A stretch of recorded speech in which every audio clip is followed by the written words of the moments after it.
और रहता है, किस हाइट पे मुड़ा, कब किस हाइट से नीचे आया, कब उसने राइट टर्न किया, कब लेफ्ट टर्न किया, कब उसने टेढ़ा हुआ, ये हर चीज रिकॉर्ड रहती है, हर चीज, हर पैरामीटर का रिकॉर्ड रहता है, और ये सारा एनालिसिस हो जाता है, सब कुछ निकल के आ जाएगा। तो ब्लैक बॉक्स में सिर्फ आवाज नहीं होती, एयरक्राफ्ट के हर पैरामीटर का, कितनी हाइट पे उसको क्या हुआ, कहां से टर्न किया, कौन सा रूट फॉलो किया, हर चीज आती है। तो हाँ इसलिए सब कुछ निकल के आ जाएगा, जी, पूरा ट्रैक होके आ जाएगा, सब कुछ निकल के आ जाता है। सारी चीजें निकल कर आएगी। प्रशांत पवार साहब, क्योंकि वहां पर ये कहा जा रहा था कि उस गांव के तमाम ऐसे प्रत्यक्षदर्शी थे, यहां तक कि कुछ कार्यकर्ता भी थे, वो देख रहे थे कि विमान टेक ऑफ नहीं कर रहा था बल्कि हिल रहा था। तो शुरुआती दौर में ये भी जानकारी आई थी कि मुंबई में भी मौसम खराब था, वहां भी मौसम खराब था, वो ठीक तरीके से जो एयर स्ट्रिप है उस पर उतर नहीं पाया। क्या किस तरह की जानकारी आपको मिली? नहीं, मैं तो आप लोगों के चैनल के माध्यम से ही वो जानकारी सुनी कि पहले नीचे आया, फिर वो ऊपर लेने गया, फिर ऊपर लैंडिंग के वक्त, फिर ऊपर जाने के बाद में वो जो गांव वाले बता रहे थे कि वो फट से नीचे आके गिर गया जी डायरेक्ट, जी। और नीचे आके गिरने के बाद वो ब्लास्ट हो गया। लेकिन गांव वालों को ये मालूम नहीं था कि माननीय अजीत दादा पवार उसमें थे। हम्म वो लेडी आई, पानी लाई, उसने बाद में फिर बुलाया कि ब्लैंकेट लाओ, ये लाओ, तो वो सब लेके आई वहां पे। हम्म तब तक कि किसी को कुछ पता नहीं था हम्म कि क्या कौन है और कौन नहीं है हम्म करके। हम्म ये जो आई विटनेस यानी वहां की जो विटनेसेस है, वो उन्होंने ये बताया कि हम्म ऊपर में गोल गोल घूम रहा था, फिर वो नीचे आया, फिर हम्म वो डायरेक्ट ही नीचे आ गया है। हम्म। ये इस टाइप की वो बातें वो और ये लोग भी बता बताया रहे गया थे। कि जो हाथ में घड़ी पहने हुए थे अजीत पवार, उसी से उनकी जी पहचान जी। हुई, क्योंकि हादसे के कारण सभी जितने भी लोग उसमें शामिल थे उनका शरीर जल चुका था। मेरे पास में तो ऐसे ऐसे फोटो आए, आपको अभी क्या दिखाऊं मैं। हम्म। शायद आपके पास आए होंगे, नहीं आए होंगे, नहीं जी पता मुझे। मेरे जी मैं अभी ऑनलाइन हूं तो उसमें है। जी। उसमें तो यानी देख भी नहीं सकते आप इस टाइप के फोटो उसमें, हादसे के बाद के। हम्म यानी हम तो समझ में ही नहीं आ रहा है कि क्या हुआ क्या है, हम्म सही में हादसा है या हम लोग ऐसी बात कर रहे हैं कि हम लोग सपना देख रहे हैं। हम्म ये अभी भी महाराष्ट्र के जनता को समझ में नहीं आ रहा है। हम्म अभी मैं तो आपके चैनल पे उनने रिक्वेस्ट किया करके आया, मैं सुबह से सब जगह था। अभी यानी बात करते करते मुझे भी ऐसा लग रहा है कि अपन कुछ नींद में तो बात नहीं कर रहे ये सब। हम्म मेरे को तो सुबह 9 सवा 9 बजे सब ये चीजें मालूम हो गई थी। हम्म मेरे टाइम्स ऑफ इंडिया के रिपोर्टर ने बताया था ऐसा ऐसा हुआ है। हम्म लेकिन डीजीसीए ने जब तक के डिक्लेयर नहीं किया तब तक के हम लोग उस पर कुछ बात नहीं कर पाए। हम्म डीजीसीए ने डिक्लेयर करने के बाद नहीं। ये तो दुर्घटना बहुत, महाराष्ट्र की जनता आज भी एक्सेप्ट नहीं कर रही कि ऐसी कोई दुर्घटना हुई है महाराष्ट्र। हम्म अजीत दादा नहीं, ये कोई मानने को तैयार नहीं। हम्म ना छोटा व्यक्ति मानने को तैयार है, ना बड़ा व्यक्ति मानने को तैयार है, ना पॉलिटिकल आदमी मानने को तैयार है, ना बिजनेसमैन मानने को तैयार है। हम्म आज ऐसी परिस्थिति है महाराष्ट्र में आई। हम्म उनका पार्थिव जहां पे रखा हुआ है वहां तो लाखों लोग जमा हो गए। अभी महाराष्ट्र में बारामती पहुंचने के लिए कम से कम 20 घंटा लग रहा है। उसके बाद भी नहीं पहुंच पाएंगे। अभी अभी मेरा भी फ्लाइट है आधे 15-20 मिनट में। मैं यहाँ से पुणे जाऊंगा और डायरेक्ट पुणे जाके वहां से बारामती, तो मुझे बताया गया कि अभी आप 12 बजे के पहले बारामती मत आइए, पूरा बंद है करके बारामती। हम्म ये वो शख्स है कि ये शख्स को सिर्फ देखने के लिए, अभी तो उनका सिर्फ फोटो देखने के लिए इतनी भीड़ उमड़ी हुई है। हम्म। तो आप सोचो कि वो क्या आदमी हो। जबान का पक्का आदमी था। एक हाँ। बार अगर उस आदमी ने बोल दिया ये करना है तो करना है।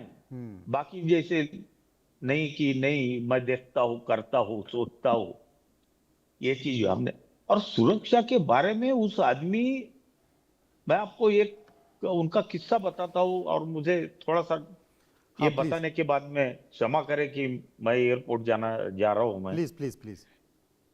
मैं अमरावती जा रहा था पिछले कुछ 6-8 महीने पहले। हम्म वो ड्राइवर को ये बोलते थे कि देख भाई, तू 100 के ऊपर में गाड़ी नहीं चला, हम्म और गाड़ी चलाते हो ऐसा ओवरटेक नहीं करना, वैसा ओवरटेक नहीं करना, बराबर लाइन में गाड़ी चल। हम्म हरकत नहीं, अपने को 10 मिनट लेट हुआ तो भी चलेगा।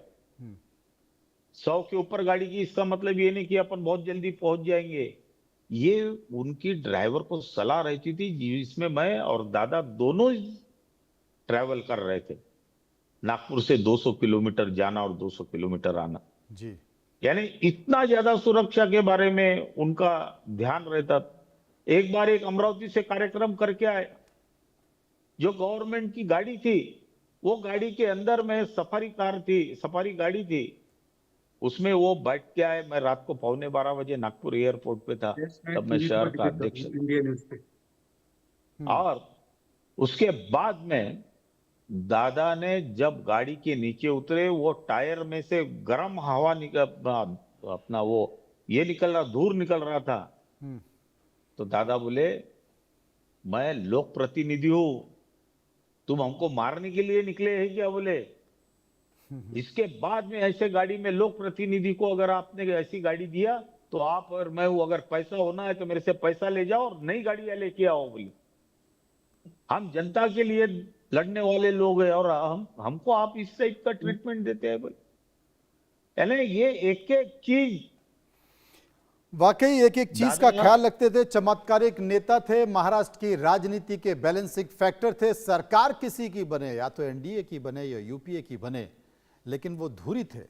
और वो इस सरकार में भी थे, उस सरकार में भी थे, क्योंकि महाराष्ट्र की राजनीति की कल्पना अजीत पवार के बिना संभव नहीं है।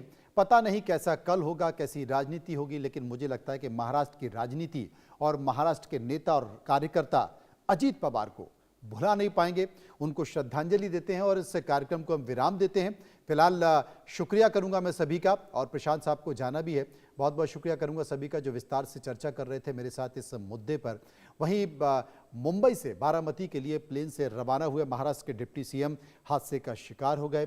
बारामती पहुंचने से पहले ही अजीत पवार का प्लेन क्रैश हो गया। अजीत पवार के साथ प्लेन में 5 लोग सवार थे। हमारे संवाददाता शाहिद भी उसी जगह पहुंचे जहां पर प्लेन क्रैश हुआ। उनकी रिपोर्ट वहां से देखिए। इस वक्त हम बारामती में उस जाए हादसे के पास मौजूद हैं जिसमें जिस चार्टर्ड फ्लाइट में जो है अजीत पवार अपने 5 लोगों के साथ जो है इसमें मौजूद थे और जो हादसे का शिकार हो गया।